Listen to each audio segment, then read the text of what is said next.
दादी माँ, दादी माँ, प्रणाम दादी माँ। दादी माँ, आप हर साल 11 अगस्त को ही सत मूर्ति के पास आती हैं और मूर्तियों को माला पहना नमन कर चली जाती हैं। हाँ बेटी, मेरा ही नाम आशा कुंवर है। मैं पटना दशरथा की रहने वाली हूँ। दशरथा? वही दशरथा ना जो पटना बाईपास के पास है? वहीं के तो राम गोविंद सिंह हैं। हाँ बेटी, मैं उन्हीं की पत्नी आशा कुंवर।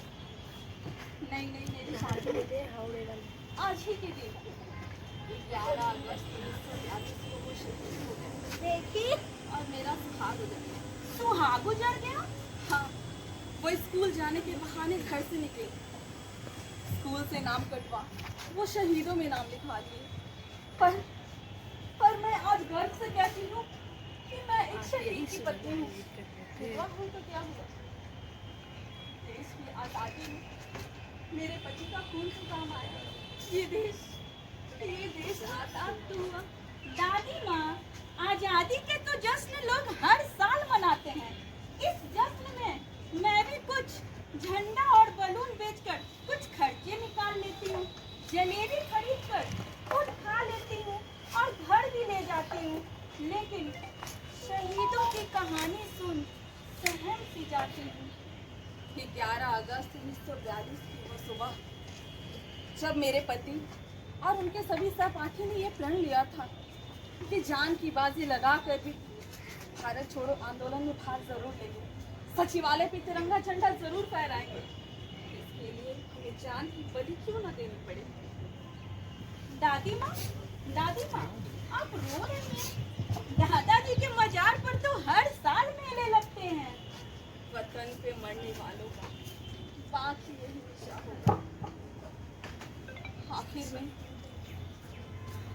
में मनहूस तारीख आनी गई। 11 अगस्त 1942 धान की रोपनी डोबने का समय था।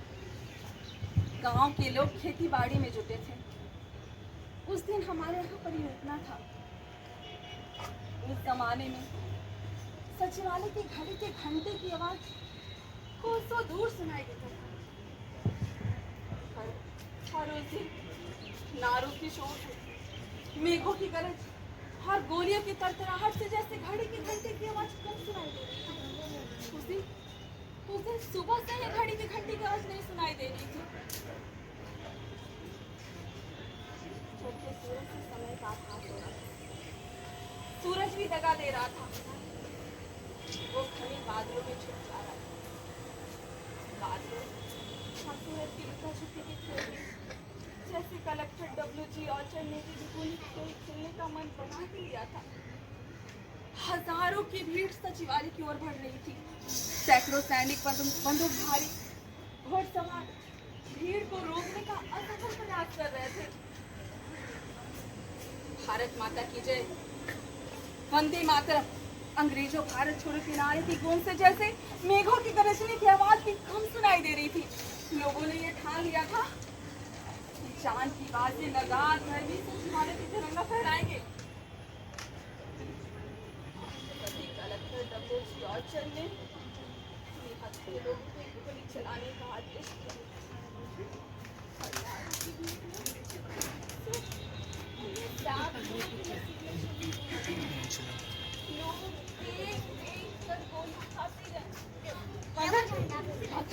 मगर तिरंगा को अपने हाथ से गिरने ना दिया। जंगल की आग की तरह हवा जा चुकी थी। उस दिन हमारे यहाँ समझौता नहीं जला था। मैं रो रही थी कि क्यों मुझे गांव के कुएं के पास ले जाकर मेरी मांग का सिंदूर धोया जा रहा है। क्यों मेरा मंगलसूत्र उतारा जा रहा है। क्यों मुझे सफेद साड़ी पहनाई जा रही है। 11 अगस्त 1942 की वो घटना आज इतिहास बन चुका है। लोग नारे लगा रहे थे, वंदे मातरम, अंग्रेजों भारत छोड़ो, जय भारत माता की जय।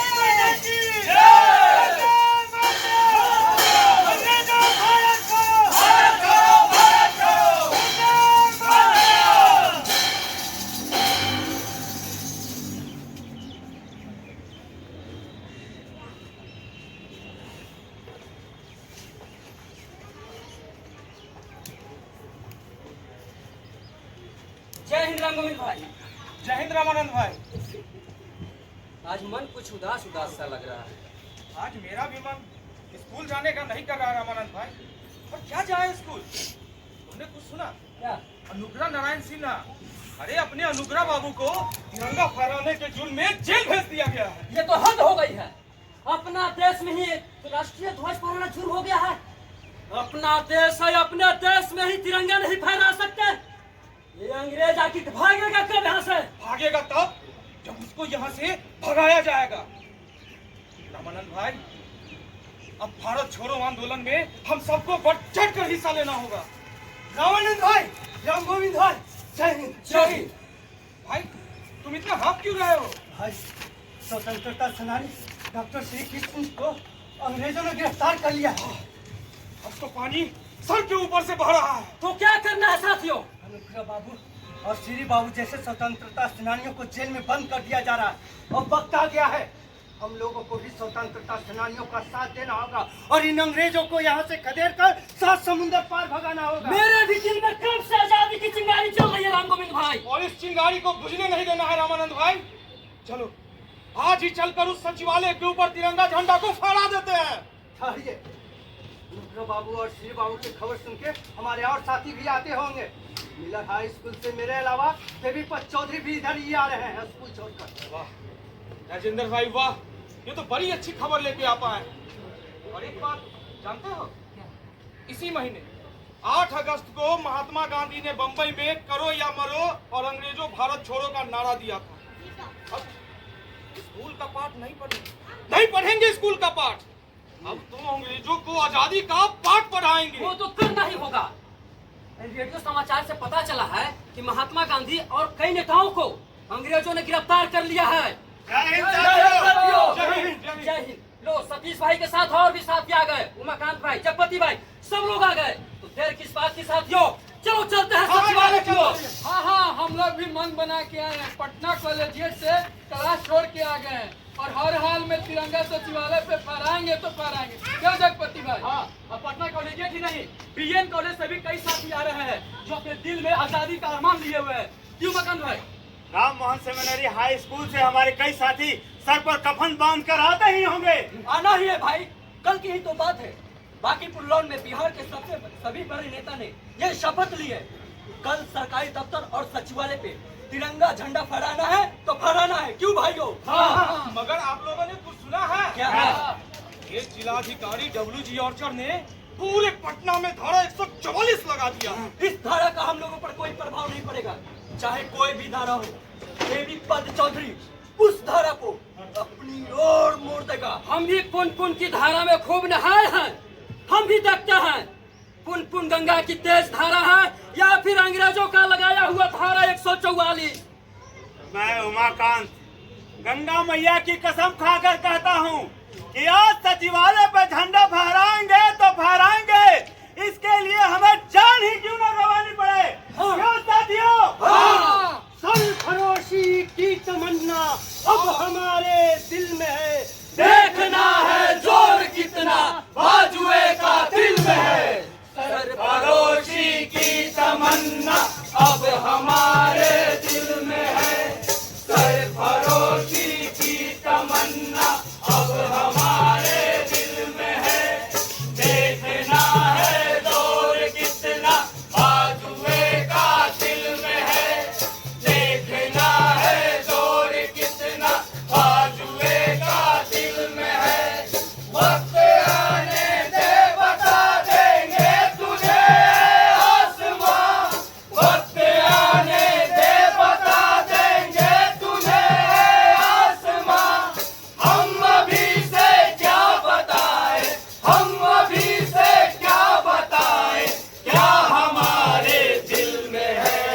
सरफरोशी की तमन्ना अब हमारे दिल में है, सरफरोशी की तमन्ना अब हमारे दिल में है, सरफरोशी की तमन्ना अब हमारे दिल में है, सरफरोशी की तमन्ना अब हमारे दिल में है। हमारे पास गुरखा फौज है, पंजाबी घुड़सवार है, जो हमारे एक ऑर्डर पर तुम सबको गोली मार देगा। रुको, किसी भी हाल में हम तुमको सचिवालय पर झंडा फहराने नहीं देगा। हट! हम बड़ा साहब लाट साहब से फोन पर ठोक करता है, वो जैसा कहेगा वैसा ही हम करेगा। समझा तुम लोग? No compromise, no compromise. What? No compromise? तुम अंग्रेजी हुकूमत की बात नहीं मानेगा, कलेक्टर की बात नहीं मानेगा, तो हम भी तुम्हारा बात नहीं मानेगा। समझा तुम लोग?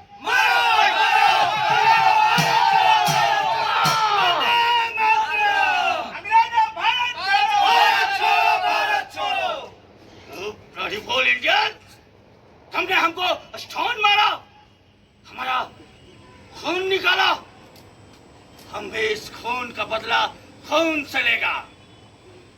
फायर! वंदे मातरम! भारत माता की जय! यो ब्लडी बोल, फायर क्या नहीं करता है? अगर तुम फायर नहीं करेगा तो हम तुमको गोली मार देगा।